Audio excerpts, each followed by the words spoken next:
Bom, então pessoal, né, a gente vai entrar agora na parte de projeto, tá? E a gente viu essa figura lá no início do curso, né? Então, inicialmente a gente construiu alguns blocos, né? E nesse primeiro momento a gente vai considerar o projeto isotérmico, ou seja, a temperatura do reator é mantida constante. Isso facilita um pouco a nossa análise porque a gente não precisa resolver o balanço de energia junto com a equação de projeto, tá? Então, eu conheço a reação que eu quero projetar o meu reator. Para essa reação, eu conheço a estequiometria dela, conheço a lei de taxa, né, a cinética da reação, né, que a gente precisa, né, para colocar na nossa equação de projeto. Executo os meus balanços molares, obtendo então a equação de projeto, né? E essa equação de projeto, então, ela pode ser utilizada para estimar o tamanho do reator, no caso de um reator contínuo, né, o volume, ou o tempo de reação, no caso de um reator batelada. Então, eu preciso escolher inicialmente o meu modo de operação, se é batelado ou contínuo, e o tipo de reator, para poder então utilizar a equação de projeto apropriada. Se eu precisar levar em consideração efeitos térmicos ou mecânicos, eu preciso associar a essa análise, né, o balanço de energia e o balanço de quantidade de movimento, tá? Então isso foi o que a gente, né, construiu. Então agora vamos focar na utilização da equação de projeto, nos cálculos de projeto.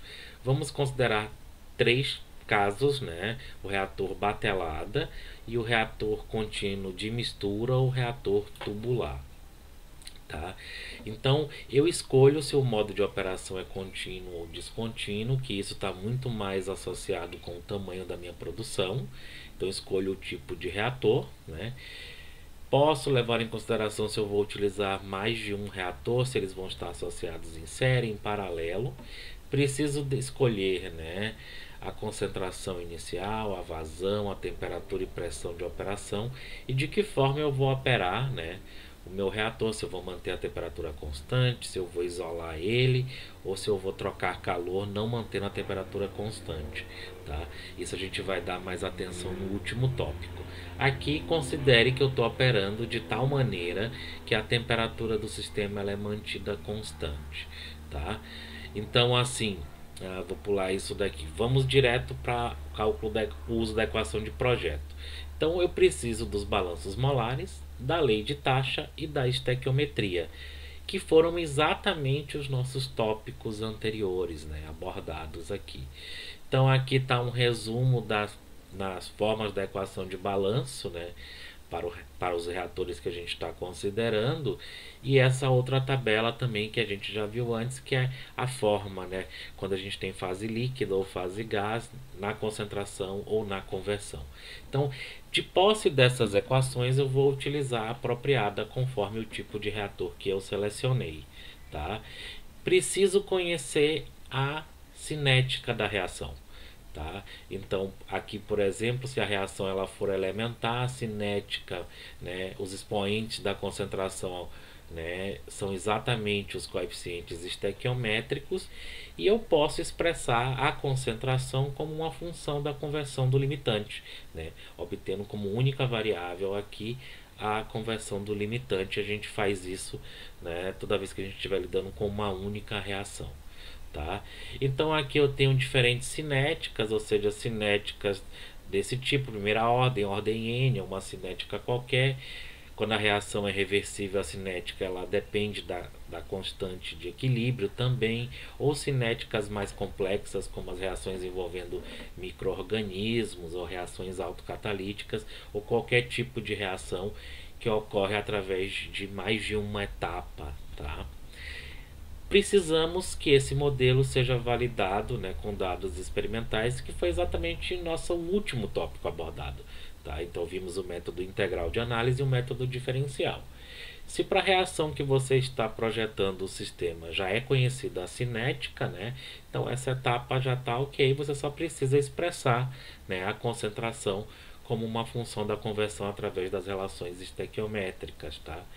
Então ali está a estequiometria, ou seja, essa relação, né, entre o número de mols das espécies, né, e para um sistema, né, batelado ou um sistema contínuo, onde a gente tem aqui as vazões, ou essas relações em termos de concentração, né, onde tem aquela história, né, volume constante ou volume variável, porque isso vai mudar as minhas relações. Tá? Então, por exemplo, aqui eu tenho uma concentração do reagente limitante, né, para a fase líquida ou para a fase gás, né, no sistema embatelada, né, e para o sistema contínuo. Né, o que muda aqui é que eu tenho, ao invés de número de mols de A, vazão de A e volume e vazão volumétrica, tá? Mas as expressões finais elas são exatamente as mesmas. Então eu expresso as concentrações em função da conversão e substituo na taxa. Então o Fogler ele dá uma receitinha aqui, tá? Então inicialmente, né, eu tenho a minha equação de projeto, né, do reator, aqui na forma diferencial para o PFR e para o batelada e na forma algébrica para o CSTR. Pego a minha taxa, que ela aparece em todas as equações de projeto, né?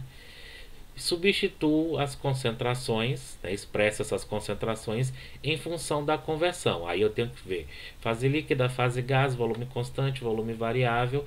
Substituindo essas concentrações na taxa e a taxa na equação de projeto, né? A gente obtém então a forma final. Aqui ele está exemplificando para um PFR, uma reação de primeira ordem, tá? Então eu substituo obtendo a expressão, tá? E aí eu posso integrar essa equação, né, se ela for diferencial, se não, eu simplesmente, né, isolo o volume e calculo o volume para o caso do CSTR. Então esse é o procedimento geral. A maior dificuldade aqui é que essa integração ela pode, né, resultar, né, em uma integral complexa para a qual eu não tenho necessariamente uma solução analítica, né? Nesse caso, a gente pode utilizar algum método numérico. Tá? Então eu vou gravar um vídeo, né, como é que a gente pode estimar numericamente, né, o valor de uma integral. É uma forma da gente obter o valor aproximado, mas, né, usando um recurso computacional a gente consegue obter esse valor aproximado, né, com uma precisão bastante elevada. Bom, então basicamente é isso. O foco principal do projeto, né, é utilizar a equação do projeto para o cálculo dessa variável, para que em seguida a gente possa fazer, né, o cálculo de consumo de matéria-prima, quanto que a gente está produzindo, tamanho do reator, e com isso a gente calcular os custos para fazer uma análise de viabilidade econômica do projeto, né? Então, as decisões que eu tomo lá no início, do tipo que temperatura operar o reator, que conversão, afetam esses custos e consequentemente, né, eu posso ter várias maneiras de operar o reator, cada uma com seu custo. A gente busca aquele, né, alternativa que tenha o maior lucro possível, né? Então a gente, né, faz toda uma análise e esses cálculos eles são repetidos para diferentes valores selecionados ali. Então basicamente, né, a minha receita de projeto é o seguinte: selecione a forma apropriada do balanço. Então, para cada reator eu vou ter uma forma de balanço diferente. Essas equações estão disponíveis na literatura. Use a estequiometria para escrever as concentrações como uma função da conversão do limitante. Pegue a expressão da taxa, né, e escreva a taxa como uma função da conversão. Como? Né, substituindo as concentrações, né, que foram expressas em função da conversão no item 2 na lei de taxa. Substitua a expressão da taxa no balanço, tá? Nesse momento você vai ficar só com duas variáveis, né, que é a conversão do limitante e a temperatura. Para o caso isotérmico, a temperatura é constante. Então, você vai poder tirar a constante cinética para fora da integral. E aí eu não preciso resolver o balanço de energia junto, tá? Se for necessário, tanto para o PFR quanto para o batelada, né, o item 5, eu avalio a integral. Essa integral, tá, Eu posso avaliar ela analiticamente, existem tabelas de integrais, né? Nos livros de reatores vocês vão encontrar listas de integrais que comumente aparecem em cálculo de reatores, tá? E você também pode integrar, né, numericamente, né, que é uma outra alternativa quando a gente, né, tem um computador, né, algum software, e a gente pode fazer esse cálculo de forma estimada, mas bastante precisa também. E aí eu simplesmente avalio, por exemplo, né, eu pego a minha expressão resultante, calculei xa em função de t, ou t em função de xa, ou volume, né? Então, para o projeto, para o CSTR e o PFR, eu calculo o volume. Para o batelado, eu calculo o tempo de reação, tá? Alternativamente, eu posso avaliar um projeto para qual eu tenho o reator já. Então, eu já tenho o volume definido. Então, nesse caso, eu calculo qual é a conversão, né, que aquele volume ele vai me dar. Então, basicamente é isso, né, que a gente tem que fazer, esse procedimento, né, e obter então a dimensão que vai nos permitir calcular o custo de investimento nesse reator, né. E o tempo de batelada, ele vai nos permitir calcular o número de bateladas que a gente pode realizar ao longo de uma janela de tempo, e com isso calcular nossa produtividade, né, e o nosso consumo de matéria-prima, que eu vou deixar para outro vídeo. Tá? Mas aqui a gente tem um exemplo, então eu tenho aqui o balanço molar, a lei de taxa, né? Então eu pego aqui, estou analisando um reator batelado, então eu pego a equação de projeto, essa daqui. A taxa da minha reação é do tipo de primeira ordem, então essa daqui.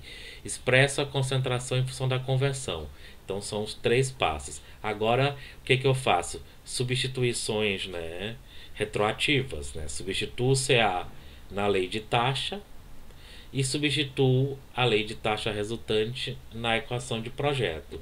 Fico como única variável xa, tá? E aí eu integro analiticamente ou numericamente para obter o valor da variável de projeto aqui, tá? Então, assim, a gente calcula através da equação de projeto, né, o tempo ou o volume, tá? Eu posso calcular através das relações estequiométricas a composição da corrente que sai do reator, quanto que eu estou produzindo, quer dizer, o número de mols na saída ou a vazão na saída, tá? A taxa de calor trocado, isso vem do balanço de energia, que a gente vai ver como último tópico. E aí eu posso calcular quanto que eu, né, lucro, né, quanto que eu tenho de receita com a venda do meu produto, quanto que eu tenho que pagar pelos equipamentos, que é o reator, e os outros custos, que é consumo de matéria-prima e consumo de energia. E aí eu posso calcular o lucro e verificar qual é a alternativa mais interessante aqui.